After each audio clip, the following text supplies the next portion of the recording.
Yeah,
she's the evil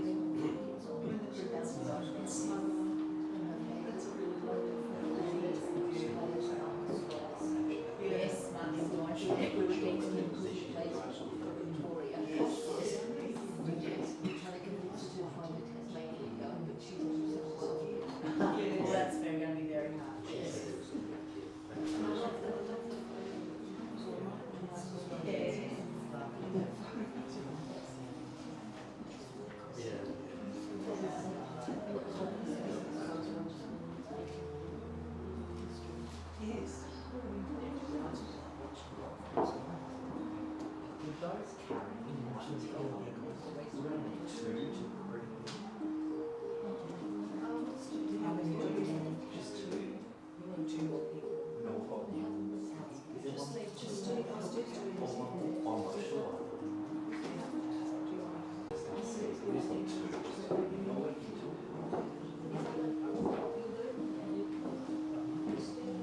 Yes.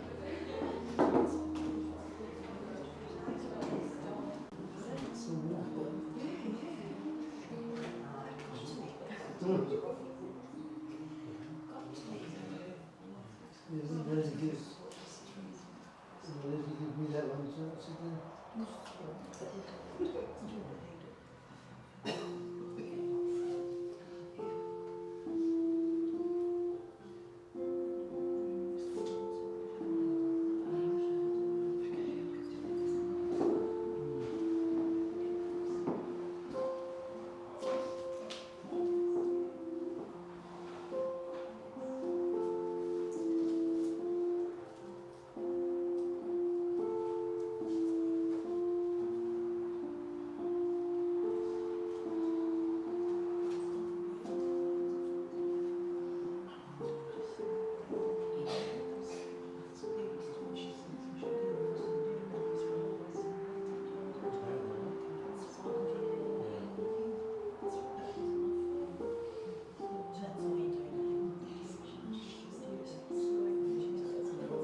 Good morning and welcome to Mr. Stephen Yarrow's farewell.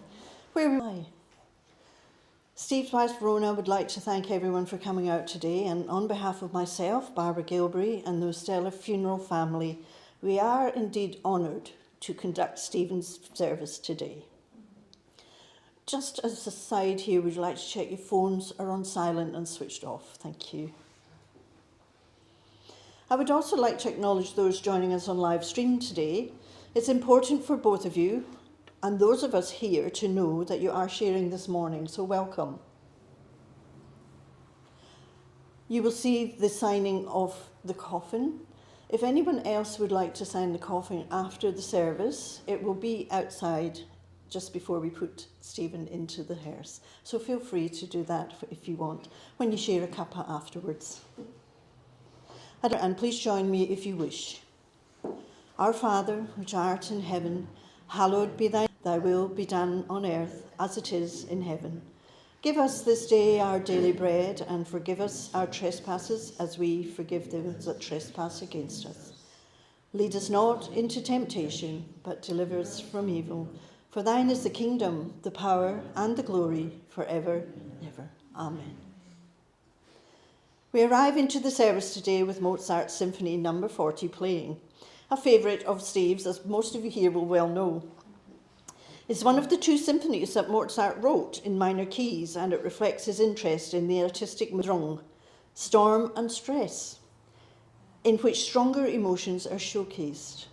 Fitting for the day when strong emotions are sadly all too much forefront for us. And of course, this has been a great shock for her. Family and friends have rallied to support Rona at this time, and she's a traveller. So I'll begin with a saying. When I die and leave behind this earth on their younger years. John, if you would like to come up and begin the eulogy.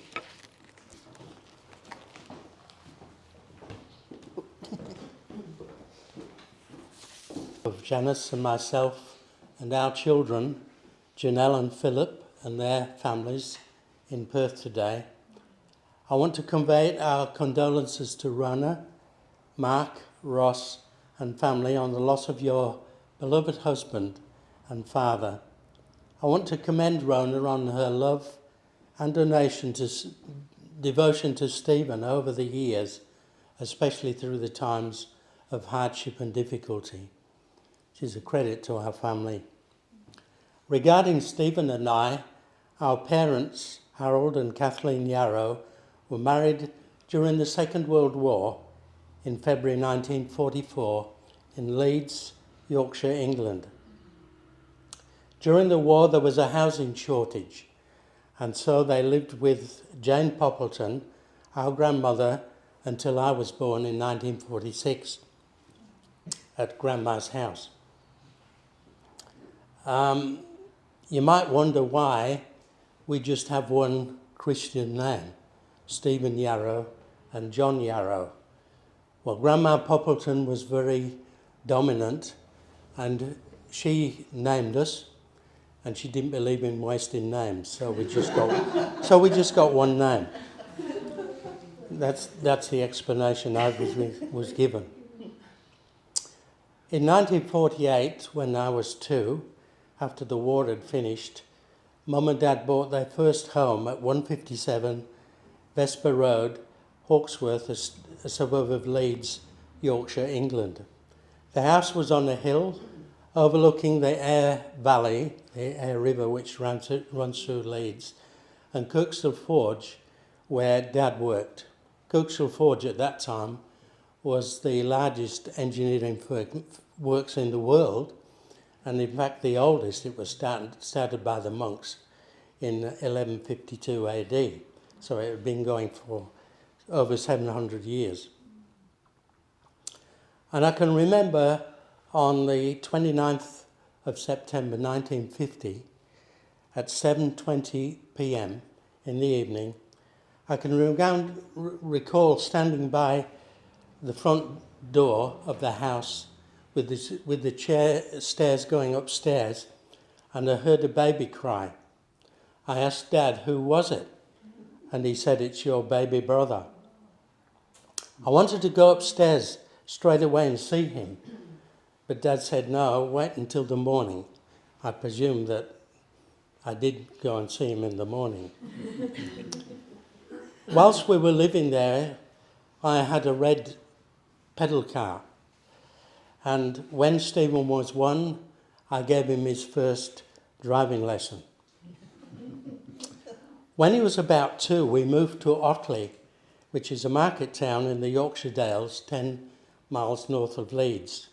And behind our street was a railway line with a bridge across that went up to the Chevin, which was a hill, where we often went for walks, bird watching and train spotting as trains went along that line. That line no longer exists. It was dismantled a number of years ago. I can recall Stephen had his first contact with the police while we were living there. I'd gone to school and Mum had let him go outside playing with the pedal car while she did some housework. About half an hour later, there was a knock on the door and there stood a policeman with Stephen. He told Mum off for letting him take his car onto the main road, which was the road that went through to Bradford, which was just off our street. When the policeman had gone, Mum asked Stephen, had he been on the main road? And he said, no, not where the cars go. I was in the middle of the road. One car's going up one side and one car's going up the other side.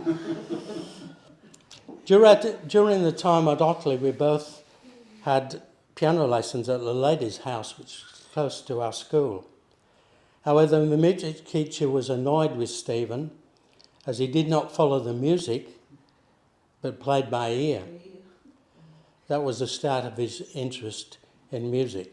I had further lessons, and because I played with the music, I was allowed to carry on with those lessons. In the late 1950s, there was a depression in England, and instead of sacking workers, Kirksall Forge, where Dad worked, reduced all the workers' hours to 4 days a week, with a consequent reduction in wages. The firm had also started an associate company in Melbourne, Australia, in venture with Repco. Dad and Mum discussed the future and they decided to migrate to Australia. In June 1960, we left England and arrived in Melbourne a month later. Both Stephen and I were excited at the move and the better prospects for our future in Australia than we would have had in England. Later, we were both grateful for our parents that they took the plunge, as it worked out to our benefit. Stephen went to the local primary school, Springvale North, which is now closed. Whilst living in Melbourne, we took a holiday to Tasmania, our first experience on an aeroplane. We stayed at a house in Launceston, belonging to a family from the church. During the holiday, we took a bus trip to the northwest through Deloraine, Ulverston, it's around here somewhere, Devonport and Burnie. We did not know that one day Stephen would end up living there. On returning to Melbourne, we visited another church where the speaker was from Perth, Western Australia. He suggested Dad talk to him about his job and that he wasn't happy there. And he suggested, why not consider coming west? After discussing it, Dad left for Perth in February 1962 to give it a try. He got a new job straight away, and 2 months later, Mum sold the house in Melbourne and we all moved to Perth, arriving just before Easter. In the middle of 1962, our parents bought a house at 47 Constant Street, Nollamara, and Stephen started school at Nollamara Primary School, which is just up the end of the street. He then went to Chewett Hill Senior High School during his early teens. It was in these years that he increased his love of music and started playing the guitar. He played in church concerts and weddings. It was unusual as he was left-handed, and he played the guitar left-handed. Most left-handed guitar players play right-handed. This meant that he had to take off the strings of the guitar and reverse their positions. However, when he played cricket, he batted right-handed and bowled left-handed. That's probably why he wasn't so good at sport. During his teenage years, he also gained a love of cars, particularly Italian cars. He used to love to draw and design cars. He sent one design to a manufacturer in Italy. I can't remember which manufacturer that was. They never responded to him, but a few years later, the manufacturer put a car on the market with his design. After leaving school, he started employment with the Library Board of Western Australia, where he became interested in books and writing. After working there for 2 years, he moved next door to the West Australian Museum, where he worked for 10 years. During this time, the museum opened a branch at Fremantle, which is the port for Perth, and the museum became the Fremantle Maritime Museum. Stephen became their first administrator, and it was there he became interested in the shipwrecks off the West Australian coast. During his, I haven't got it noted here, but during his time, he had a visit from the Duke of Edinburgh, and who came to open the new museum, and had a talk with him at that time, his meeting with royalty. He also spent time at the Geraldton Museum, which is 400 kilometres north of Perth. Off the coast of Geraldton are the Abrolhos Islands, where the Dutch ship Batavia was shipwrecked. While Stephen was in Geraldton on one of these trips, the museum divers were working on the wreck to retrieve the bullion that was left on board, and he went diving with the wreck at that time. This inspired him to write his book, We Discovered an Island, which was published in 1980. Much of the information covered in the book he obtained from his time at the West Australian Museum. After leaving the West Australian Museum, he started a printing business under the name of CY Printing Services with Les Kershaw. Later it traded as Regency Print and Regency Publications from around 1979. And it was during this time also that he started the Business Stationery Port, a stationery shop in Fremantle. Mum served in the shop during the week, and Stephen would run it on the Saturday mornings. When Stephen and family moved permanently to Sydney, the business was taken over by Mum and Dad, and at that time, Dad's employer, Bristol, closed their aluminium division, and so Dad was unemployed. And so from then on, Mum and Dad ran the business full-time until they retired in around 1985. When he was young, Stephen, we had a model railway, both of us, together.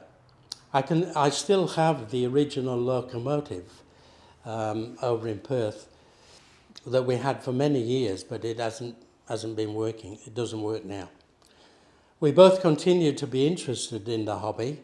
However, Stephen's interest was much bigger than mine, and he built up a diverse collection, which I understand he still has when he passed on.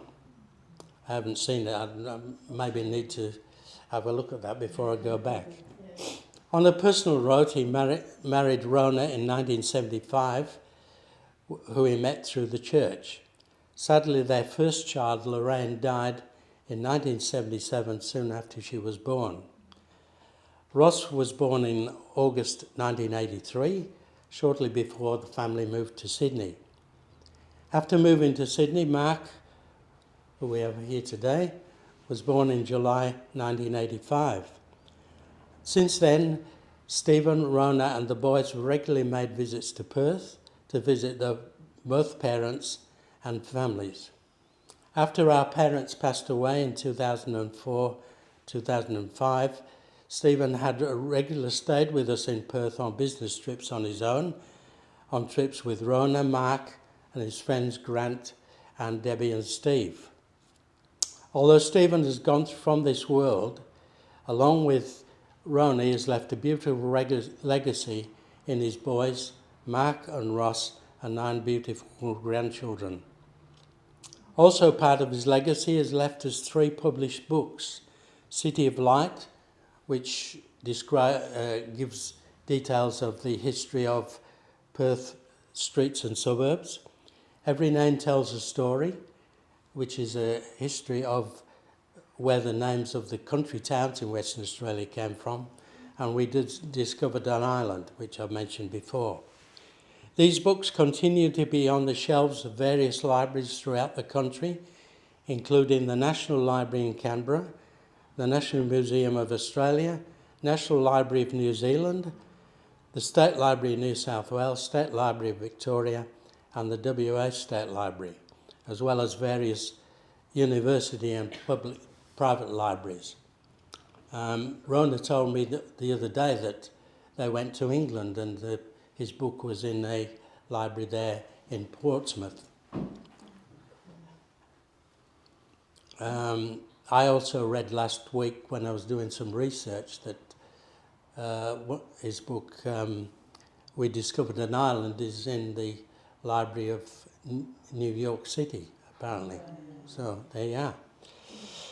So his legacy also includes a website for travellers, Australia for Everyone, which came from his love of travel. Finally, I'd like to say goodbye, Stephen.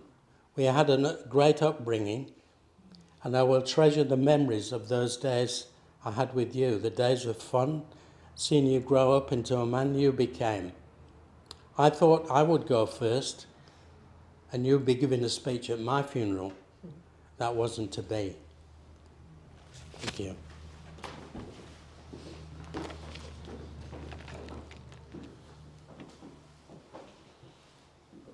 Thank you very much, John. Beautiful words. Very interesting to have here. As you heard, Rona and John met at the youth church group. I do believe...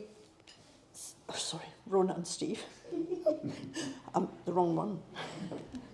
I do believe that Steve noticed Rona first one week, and it wasn't until the next week that they actually got together and spoke, and then from there, as they say, that was that.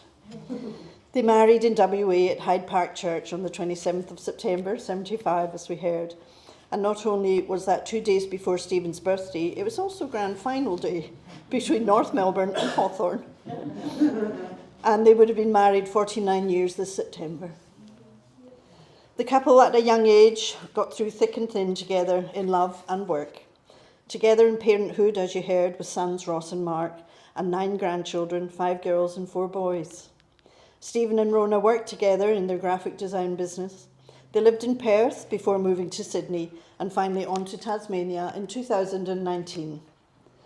By all accounts, Stephen had a thirst for knowledge, as we have gathered by now, and of course was an author and researched a lot of things and soak it all up. And I'm told that his nickname was O Wise One. Someone was telling Rona about personality types one day, and Steve's personality was one that helps and teaches. Their door was always open to people requiring a home, somewhere to stay for a short time. He was very generous with his time, full of life, cheeky, and he did like a little bit of penny pinching. His passion, as you've heard, for steam trains and model railways is on a whole other level. His extensive collection and track are all set up in a special place in Burnie. It was just the end of last week, another train arrived in the post to add to it. I sense this may say a lot about his passion. Model railway enthusiasts are not just playing, it involves planning the track, getting the material, electricity, steam, figuring out the landscapes and overcoming the challenges that can be very empowering, plus building a confidence, no matter what age someone is. And being detail-orientated is another skill that's developed in the model railroad world. It was Stephen's space, and although he showed it to others, it was his alone time, his sacred space. Another of his passions, as you heard, was classical music, and I do also hear he was a Beatles fan as well. Now, being a good Yorkshire man, living in Australia, and of course from Yorkshire, he was a cricket fan. Loved watching it on TV. They visited Lord's for a tour of the museum and facility and seeing the ground. And although they were not allowed on the actual hallowed ground, Steve and Rona stood with their toes on the edge. You can just imagine the smile on his face. The couple were very keen travellers, and their last visit to the UK was just last year. However, they have travelled many places in Europe, including Italy and Croatia. When they lived in Sydney, great friends Deb and Stephen set up the Rose Garden Calf Mob, a group of friends that got together often out the back of their home. Rona and Stephen would still travel back to Sydney and meet up with the mob. Deb and Stephen are here today, and I would now like to ask Deb up to read a tribute from Rona for Stephen, from Deb and Stephen, and also from another friend. Thank you.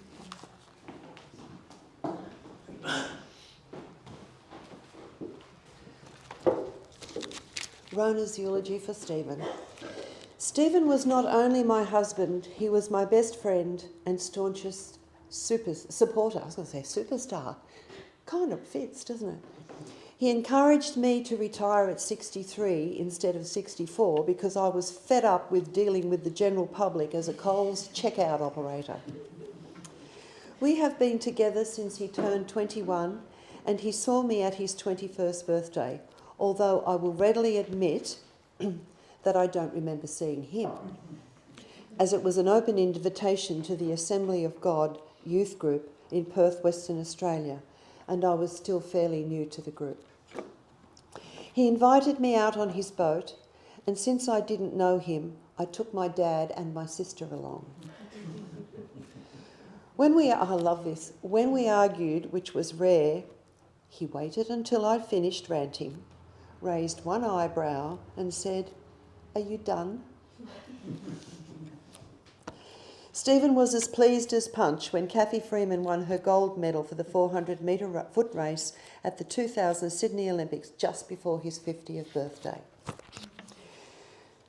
Our dear friend Debbie Hall organised a semi-surprise birthday for his 50th. We did it in a This Is Your Life format, and the biggest surprises were stage in person, since he didn't know they were in Sydney. We laughed together, we cried together. We mourned the loss of a daughter together. We celebrated the births of our 2 sons together. Stephen had a passion for steam trains, both the full-size real steam and the model railway version. He was generous with his time, and together we opened our home to friends in need. Stephen, I will miss you every day, and I hope and pray that flights of angels sang thee to thy rest.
Deb, did you have another tribute to read? Sorry, I thought you were going to read them both together. You can come up and do that one.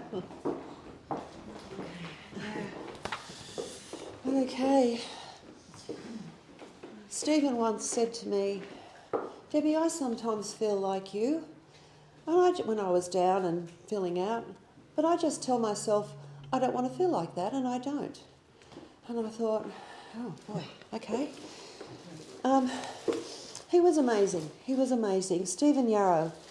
How does one sum up a man who loved life and experience so much, good and bad, as he did? Stephen was a son, a brother, an uncle, a husband, a father, a grandfather, and a friend. He was a journalist, a published author, a graphic artist, and a musician. He had a wide range of interests. He loved research and writing, history, music, travel, trains, especially steam trains, cars, cooking, trying new recipes. The list goes on. He and Rona ran a video library, and at one stage he published a video magazine for which he would watch and review movies. This facilitated him the privilege of interviews with a number of famous people, including actors Anthony Hopkins and John Pertwee, who played Doctor Who, and Cliff Richard, among others. So I've summarised him into little headings. The lover of truth. Stephen was brought up in a religious family, attending church from a young age. As time went on, he developed a deeper understanding of God, and Rona, Steve and I were fortunate and privileged to be able to accompany him on this fascinating journey. He was a very spiritual person. He had a deep faith in God, and he loved truth. Stephen would dig and dig until he found truth, and once he did, that would become his principle. He loved having deep conversations about such matters. Stephen the thinker. Stephen had an amazing mind and memory. He had an excellent understanding of technology, and if it didn't work, he would find out why, and he'd find a way to make it work. He always dealt in facts and truth, and we affectionately referred to his teacher brain. He loved research, and this is reflected in almost everything he did. More recently, he spent many hours digging into my family background and found evidence of truths we had no idea about. He even traced my family tree back to the time of William the Conqueror. Stephen the adventurer. Stephen had an adventurous spirit, always discovering new places to explore. Born in the UK, he lived in Melbourne, Perth, Sydney and Burnie, Tasmania, and his knowledge of Australia was vast, having visited most of it. Overseas adventures included the UK, USA, Europe, and for 2 years he did monthly trips to Malaysia to publish his video magazine. He was planning our next trip to the UK, and there was also a music tour of Europe in the pipeline. Stephen brought things to life, and he had the ability to make them interesting. He loved to share his travel experiences with others, and my brother Warren joined us on our last trip to the UK in 2023. Stephen the artist.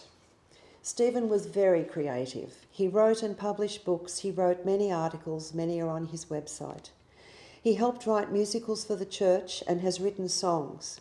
And one of his very favourite things to do was to change the words to a song, often on the spur of the moment. Not so long ago, he took a number of Christmas carols and changed the words accordingly, one for each of us, present at our Christmas Eve celebration. It was hilarious. Our surname is Hall, and I'm sure everyone got a great kick out of Deck the Halls. He had a great sense of fun. He put together projects and loved to Photoshop characters. My favourite was Rona Lisa. Beautiful. He did a fabulous job, which was part of a display for Steve's 60th birthday. He did a fabulous presentation for our friend Bill's recent 90th birthday, creating special labels for a set of wine bottles of his favourite wine, and traced and incorporated Bill's family history, mixed with just a tad of the famous Stephen Yarrow humour, into a wonderful book Bill appreciates that these are now collector's items. There is a very special collection of bears, represented by Barney and Beethoven over here, who would easily testify that Stephen had a very soft side. Our bear family was a lot of fun, especially back in the early days, and I'm sure no doubt that they played an important role in our lives. Paddington somehow managed to become an essential part of our recent UK trip and ended up being featured and photoshopped by Stephen in one of our current calendars. Stephen the Carer. Initially, years ago, Stephen created a website to help backpackers discover Australia. This expanded into a mega website which he loved working on. It was primarily to help people. He wanted to share viewed by thousands of people every day. If you go online to Pocket Oz or Our Tasmania, you will be able to see some of Stephen's work. He and Rona were great hosts.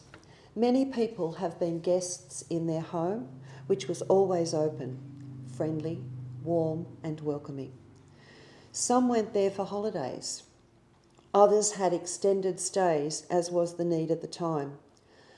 I was one of those needy people in a previous life that Stephen and Rona were able to do for me, and what Stephen and Rona were able to do for me was life-changing, and I wouldn't be who I am today without Stephen's wisdom, love, guidance, support, encouragement, and valued friendship. I first met Stephen at church. I was at a very low point in my life, and one day he approached me and offered to pray with me. I said, "No, you're a married man, I'm a single woman, we don't do that in this church."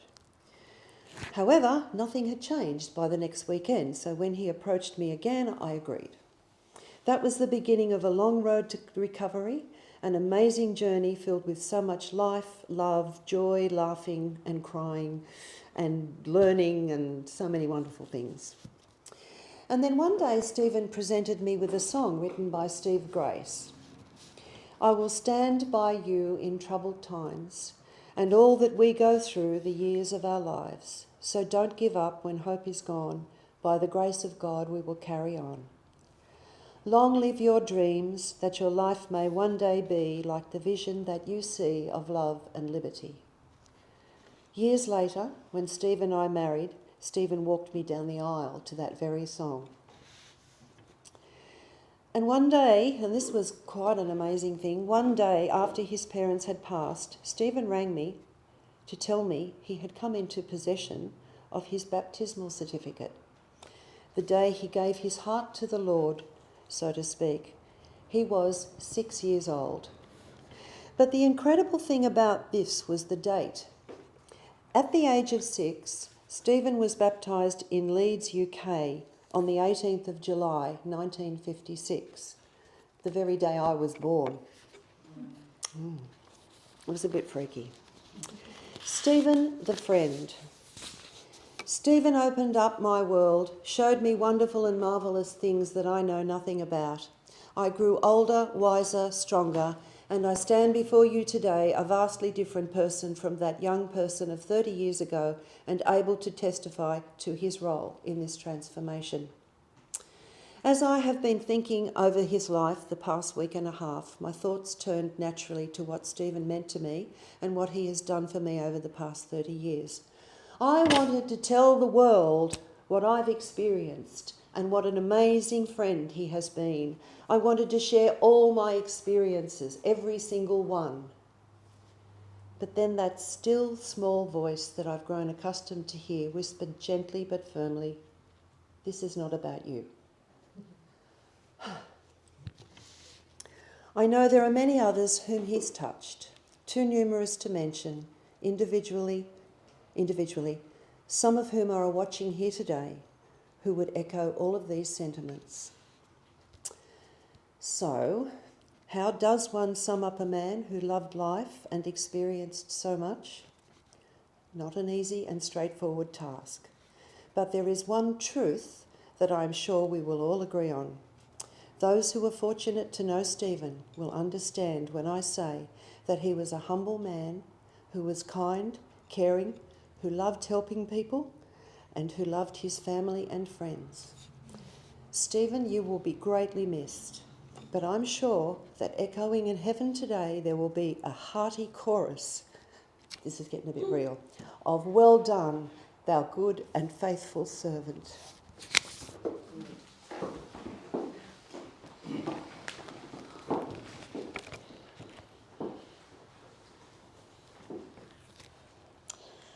I would now like to read a poem picked by Rona. Remember me. Don't remember me with sadness, don't remember me with tears.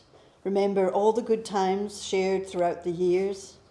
Now I am contented that my life, it was worthwhile, because I know by loving you that I made you smile.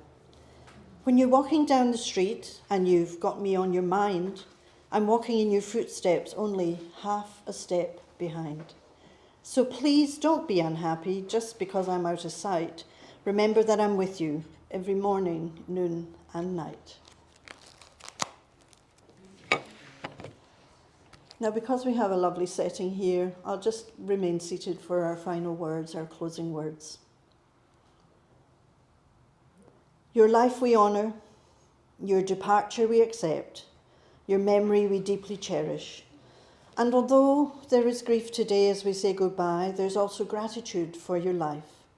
We are truly grateful for the privilege of having shared life with you and to have had you as a son, a brother, a loving husband, a father, a grandfather and a good friend. You created beautiful, special memories. You worked hard through your days, also in illness. You were respected in your profession and everything that you did. Stories will be told with memories left behind. To Rona, your family and friends, take each day as it comes. Life will be different, but it will go on. Please take time to adjust and have comfort in that he spent his time well on earth. Thank you for coming out today to send Stephen forward. Please share your memories with the family back at the chapel after we remove him outside. And I'd like to just finish today with a peace blessing. May the winds of time carry your name softly through the ages.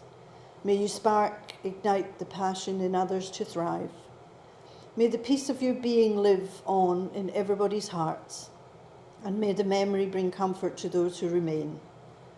You have reached your final station, where those gone before you will be waiting on the platform. Stephen, please rest in deep peace.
was amazing, isn't he? Amazing last.